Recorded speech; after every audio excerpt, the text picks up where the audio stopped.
Please welcome Mr. Jason Stoneking. All right. Thank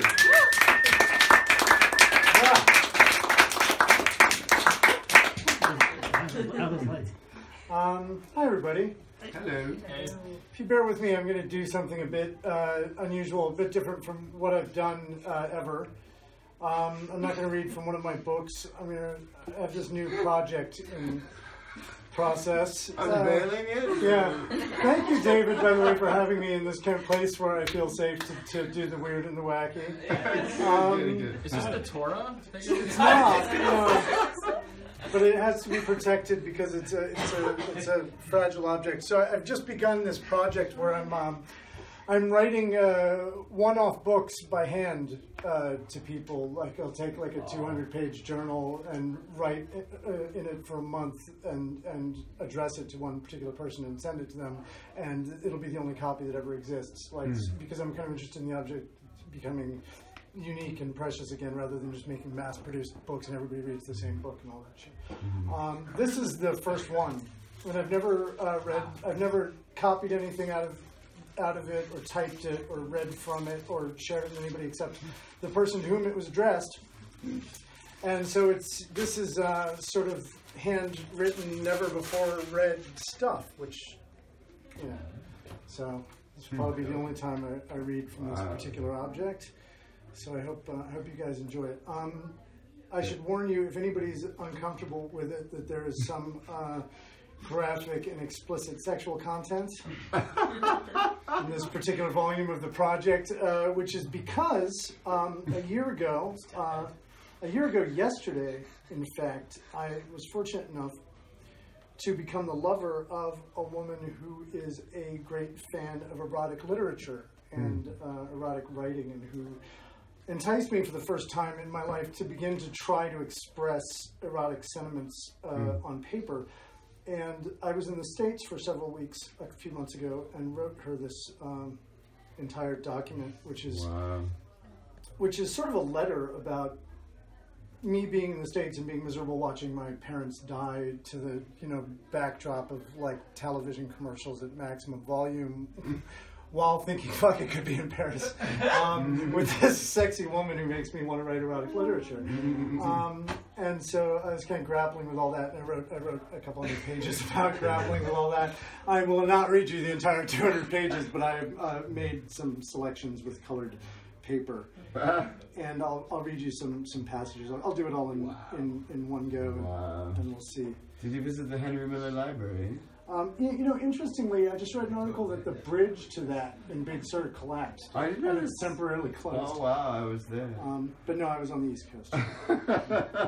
So here we go. For the first time ever, handwritten one-off journal letter stuff. I'm gonna jump right into the part where I didn't want to make you wait for the part where it gets sexual. So.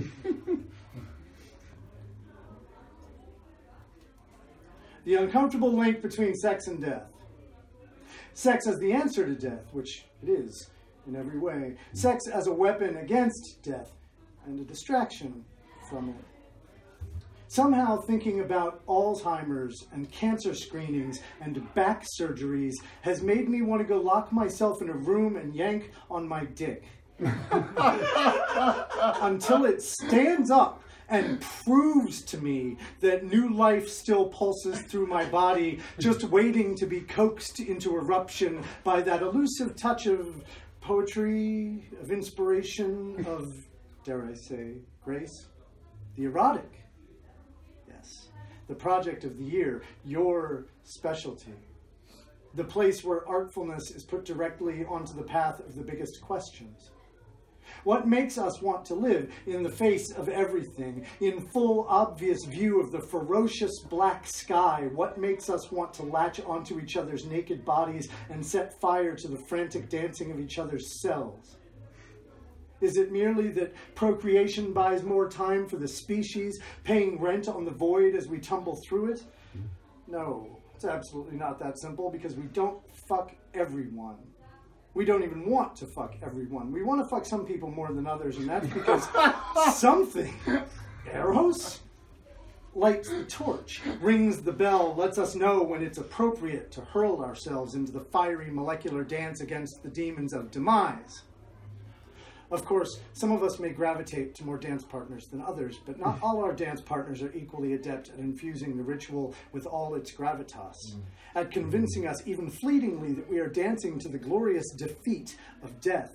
But you, oh, here is something you never leave any doubt about. You make me feel like the thrusts of my desire are stoking the flames beneath the cauldron of life itself. You make me feel like if I ever stop fucking you, the goddamned cosmos will unravel. You make me feel like there is a fact bigger than the fact of death, like there is something worth holding on to, worth suffering for, worth facing naked and afraid, worth celebrating even in the flaws of its incarnation.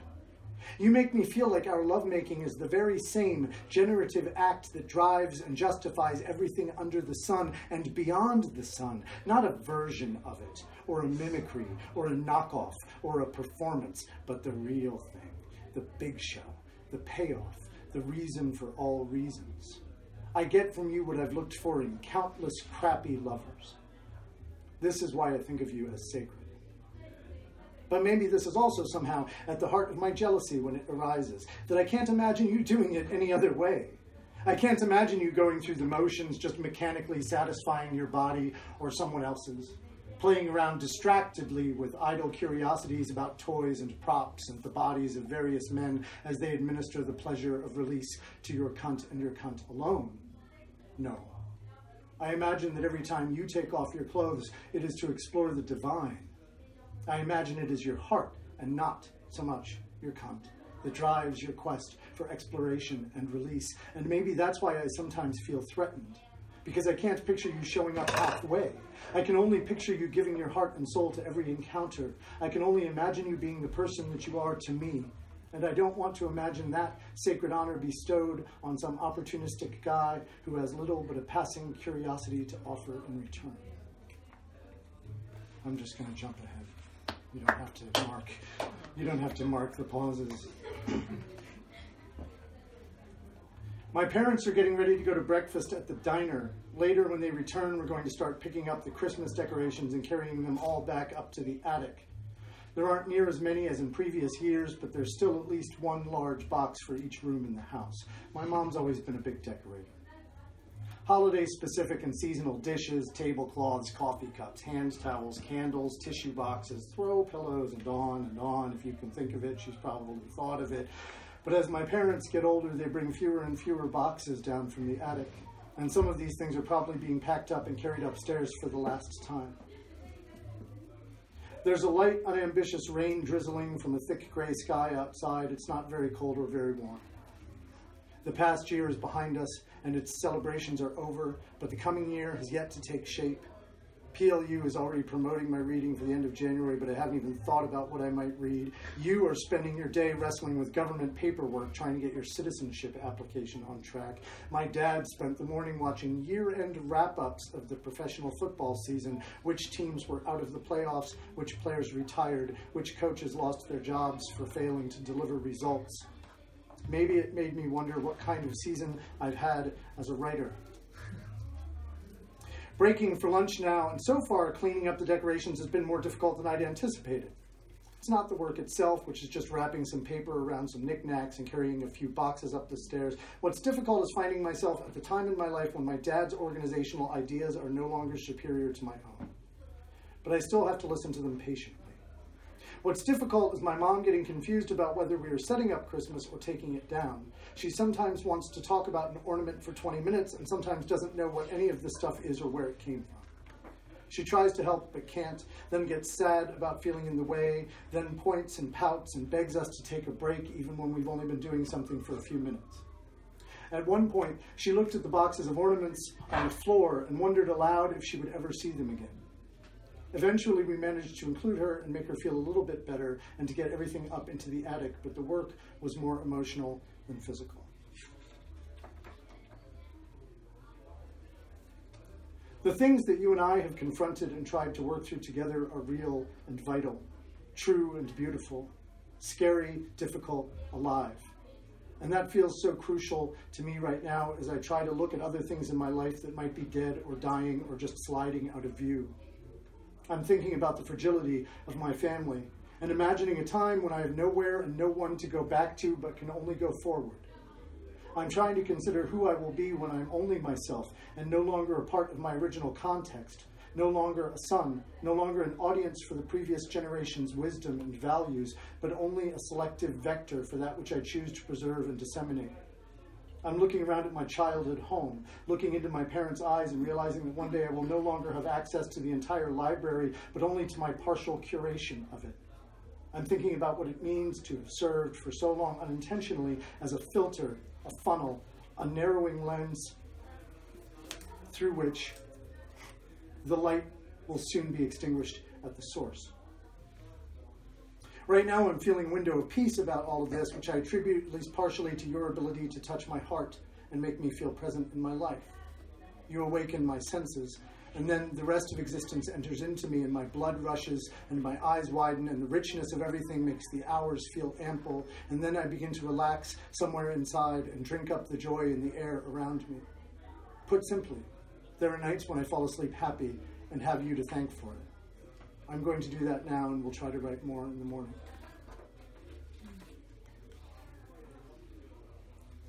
So I'm going to pause here just to set up something. In the middle of this, we had a conversation online in which, for the first time in my life, I was asked for a dick pic, which is a thing that I have never created or received or thought about or engaged in or considered really with any seriousness until someone I take very seriously asked me to consider it. That had taken many pages to explain, but I'm going to jump in here. Tonight was the night we talked about the dick pics.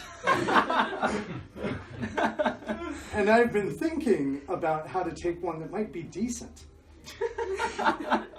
It's exciting to me that nobody has ever sent you one before and that I've never sent one to anybody. And it was exciting after dinner when I went back into the den and found the picture that you had sent, spreading yourself open for me. It was exciting knowing that it was new for you and also realizing that nobody had ever sent me a photo like that either. Considering that both of us have such a hunger for diversity of experience, it's a bit of a thrill to stumble into a territory that is fresh for us both. I was more aroused than I expected to be by your photo. It felt like more than just an image of your body. It was also an image of a new transgression, an image of a line that we were stepping over together, a shared exploration. And that turned me on enormously. I'm looking forward to taking mine, but I think I might do it tomorrow when I will have access to a slightly better camera than I have with me tonight. Skipping forward a couple of days. Well, I won at cribbage again, but my dad didn't seem to mind, and we had some good laughs. Then he took me out grocery shopping, and we connected really strongly, talking about all kinds of things. It was a special time together. When we got home, I finally got all the outdoor decorations taken down, the giant homemade Santa's sleigh, the Santa himself, the light-up Rudolph, the 7-foot wooden nutcracker soldiers that my dad made himself, and a handful of other things. It was a little bit of work to disassemble it all. I had done it with him before, but this is the first time I took it all apart and got it all organized up in the attic by myself. I had the thought as I was arriving at the top of the stairs with the last of it that in some way I had become or replaced my dad. I was shaken by the idea that I was now going to be the one, if anyone, to do all these types of things going forward. It hit home doubly hard after hearing Pike pour his heart out over the phone yesterday about his father's recent death and how hard it is for him to conceive of himself suddenly as the elder in his tribe. It's a theme that's been presenting itself a lot in different ways over the course of this trip. This afternoon, Leslie went to spend the afternoon with her father, and my parents decided to chill out watching TV for a few hours, so I had some time to myself to unwind, and I thought it might be fun to take that photo for you. So I found a spot, and thought about a pose, and I decided that it might be fun to prepare myself so that I would look my best. The way I chose to do this was by edging for a while, to work up my blood and my frustration, I spent a little time in the shower thinking about various things I'd like to do to you and working myself with a soapy hand until I didn't think I could stand it anymore, but not quite letting myself come. Then I made myself relax for a few minutes before I went upstairs, stretched out on the bed, and went to work again. Just before I was about to explode, I stopped cold and got dressed again. I walked around the house, checked my email, ate a cookie, washed a few dishes in the kitchen, and gave my ache a chance to mount. When I found myself at the kitchen table, head in my hands, drowning in thoughts of your body, my heart-on pressing into my pant leg with no outside help or encouragement, I finally let myself go back upstairs to take the photo. I took off all my clothes, my cock springing straight up when I slipped my underwear down. I put on the necklace you gave me, the only thing I wanted to be wearing in the photo. I lay down across the bed and held my cock tightly by the base, admiring the way my raging blood flow stretched the head of it purple in the light. I decided I was ready, and I leaned over the foot of the bed to grab the camera, but the camera wasn't there. Leslie had taken it with her, along with the laptop and the iPhone and everything I could think of that even might be able to take a decent picture. I couldn't believe it. I started looking around the room, shuffling through drawers and bags, knowing I'd already checked the right places, but not wanting to give up the moment. I briefly thought what a shame it would be if I lost my heart-on while I was rummaging through the room, but it wasn't going anywhere. It stood straight out in every direction. As I turned, it practically pulled me across the room toward any place where there might be an electronic device. It throbbed and pulsed, leaping now and then with an eager spasm of anticipation. I imagined that you would have enjoyed watching me naked head to toe, except for the necklace, tearing apart my bedroom with this impossibly engorged phallus swinging across my landscape like a scythe.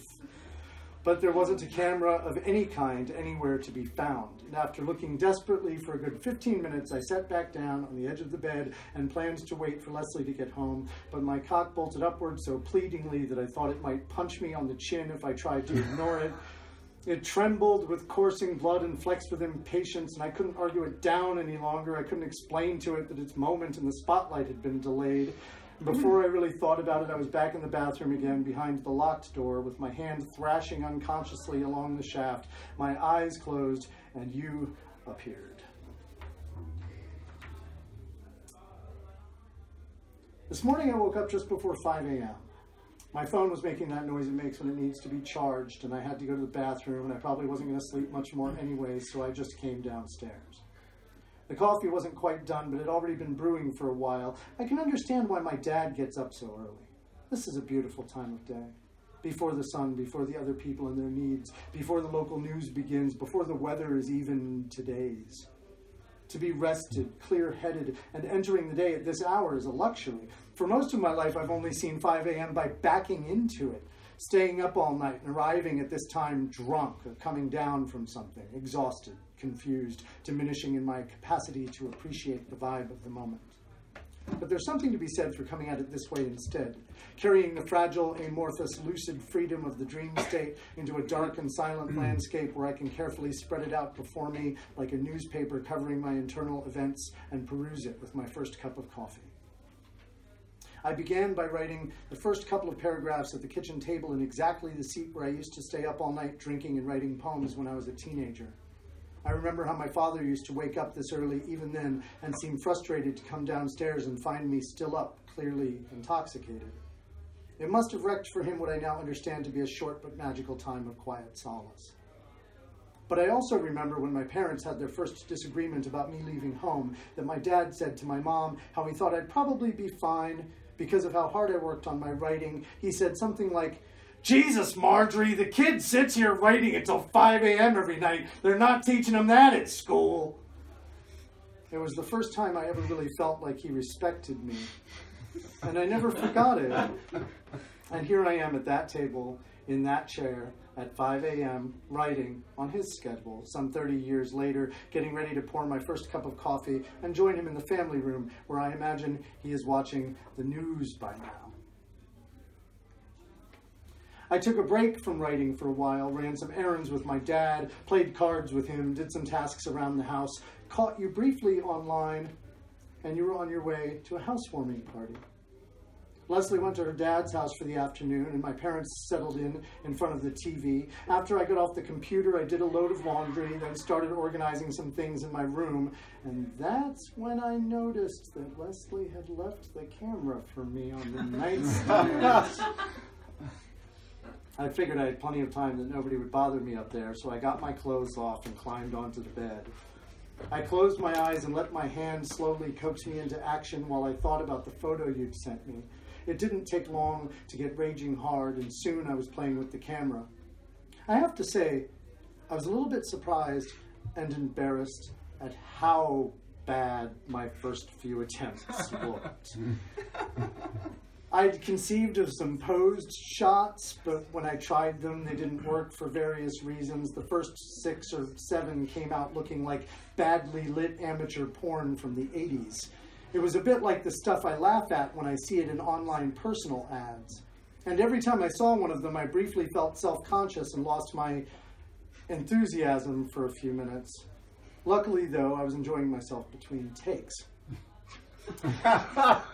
Eventually, I gave up on my staged concept shots and just started snapping away from different angles whenever I was feeling up for it. Finally, I got one that I kind of liked. I'd absent-mindedly turned the camera towards the window and got this weird backlighting effect that I thought was kind of cool. I wasn't super excited about the composition or the background scenery, so I tried a few more times to get a better one, but I never got the same effect again, so I decided that I'm just going to send that one and see what you think of it. I'm nervous and excited about your reaction. Part of me wishes I'd kept working on it, but I was also getting increasingly hot and bothered every time I worked myself up for a new shot, and at some point all I could think about was putting the damn camera down and finishing myself off. So once I settled on that one, I let myself relax and take my time coming in my hand over you. I imagined arriving in your doorway on Tuesday evening. I imagined your smile and the nervous excitement of our first kiss. Mm-hmm. I just uploaded the photo into an email and sent it to you, just as you were on your way home from the party. We didn't talk about it too much, but you seemed to like it, which was a huge relief to me after all the doubts I put myself through when I was taking it. Then you told me that tomorrow you're going to Mirabelle's funeral at Père Lachaise. I found it touching to know you were doing that, especially when you mentioned that neither of the people who invited you would be able to make it. It felt like a beautiful gesture to me and somehow seemed consistent with something I often find myself liking about you but don't know how to put my finger on. Some sense you have for honoring both life and death, like an instinct to participate in making beauty from the great scary mystery. I thought of your poise, your thoughtful face, cocked slightly at an angle, a touch of gentle concern in your brow. I imagined you at the funeral, your hands respectfully folded in front of you, your feet together, your chin tilted down, your eyelids holding the weight of your thoughts. I imagined the sympathetic smile with which you might comfort people. I wondered if you had a little black dress. I tried to remember if you had shown me one. I had the vague recollection, possibly fabricated, of a shortish black cocktail dress thing, which could maybe be paired with black tights and a long coat for the occasion. And then a beautiful but terrible thing happened. I wanted you dressed like that at the funeral. Or at someone's funeral. Every day is someone's funeral. I wrestled with my thoughts, not wanting to let myself flesh out the fantasy, but I thought of Sabbath and Drenka. I thought of sex versus death. I thought of taking your hand and sneaking you away from the crowd to drag you into a crumbling old mausoleum where I could huck up your dress and pull down your stockings just enough that if you put your hands flat on the wall and leaned forward far enough, I could work it in from behind. I imagined the musty smell of the tomb cut by your perfume. I didn't want to tell you that I was imagining these things, but I was, while I was talking to you, and then more while we were eating dinner.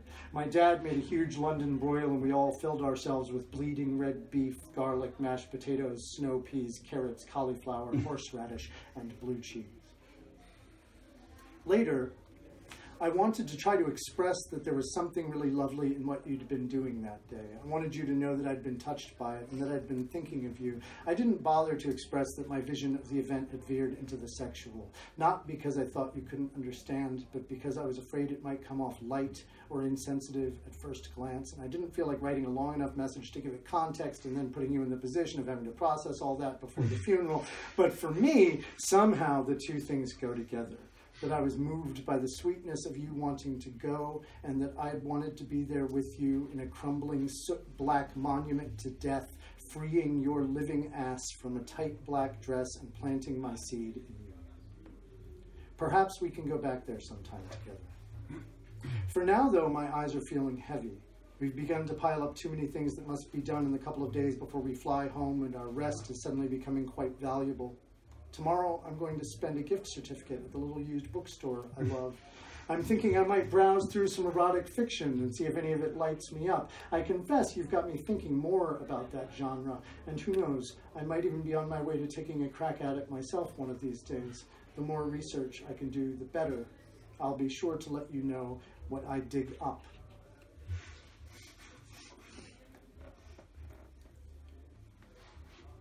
I just poured myself a large second cup of coffee, stuck a blueberry bagel in the toaster, and went into the den to check my messages. I found 2 sweet messages from you.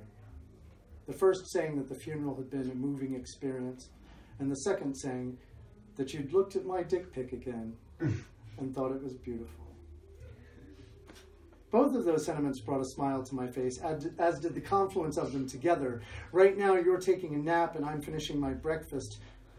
God, I'm really thrilled that you like the picture. I'd underestimated the extent to which I'd feel awkward about taking it. I think I'd internalized a great deal of shame and stigma from years of hearing the dick pic discussed as a creepy, unwanted thing that gross men sent to women for reasons that no women understood. That seems to be the mainstream message about them anyway. Nobody had ever asked me for one, and I'd never thought about sending one to anybody until just the other day. And I was tantalized by the transgressiveness, the naughtiness of doing something that I'd previously viewed as taboo. But then when I actually went about trying to take the photo, I was surprised how difficult it was. Most of the images I created were painful to look at, evocative of references that felt abhorrent to me. It was a sincere challenge to overcome that, which excited me as well. And it made me think about the ways in which my sexuality had been boxed in and limited by the puritanical mania of a society without me even noticing. It also made me think about trust and how long it had been since I'd shared my sensitive material with anyone. It felt nice to realize how comfortable I was with you, how much I believed in you, and how safe I felt following you into this intimate territory.